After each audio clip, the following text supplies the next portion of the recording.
Hi dear friends, మనం last వీడియోలో ఆంధ్రప్రదేశ్లో ఉన్నటువంటి యూనివర్సిటీస్ అంటే విశ్వవిద్యాలయాలు అవి ఒక చిన్న టెక్నిక్లో మనం మైండ్లో పెట్టుకున్నాం.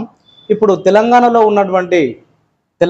ఉన్నటువంటి యూనివర్సిటీస్ అన్నీ మనము ఒక చిన్న టెక్నిక్లో మైండ్లో పెట్టుకోవడానికి ట్రై చేద్దాం.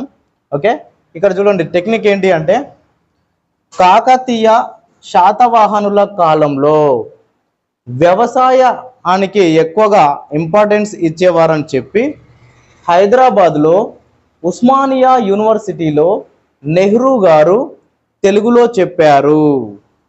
దీని మీనింగ్ ఏంటి అంటే కాకతీయ యూనివర్సిటీ, శాతవాహన యూనివర్సిటీ, వ్యవసాయ university, Hyderabad university, Osmania university, JNTU Jawaharlal Nehru technological university, Telugu university. ఇక్కడ కాకతీయుల యూనివర్సిటీ అంటే కాకతీయ యూనివర్సిటీ ఎక్కడ ఉంది అంటే వరంగల్లో ఉందండి. వరంగల్.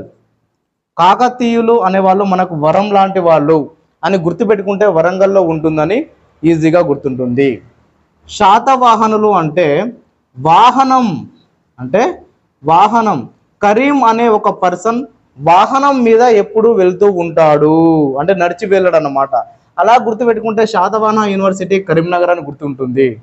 ఇక డిఫాల్ట్గా వ్యవసాయ university, Hyderabad university, Osmania university, JNTU university, Telugu university, ఇవి 4 కూడా డిఫాల్ట్గా హైదరాబాద్లోనే ఉన్నాయండి. 4 కూడా హైదరాబాద్లో ఉన్నాయి. వరంగల్, కరీంనగర్, హైదరాబాద్. ఓకే, సో ఈ చిన్న టెక్నిక్ ద్వారా మనము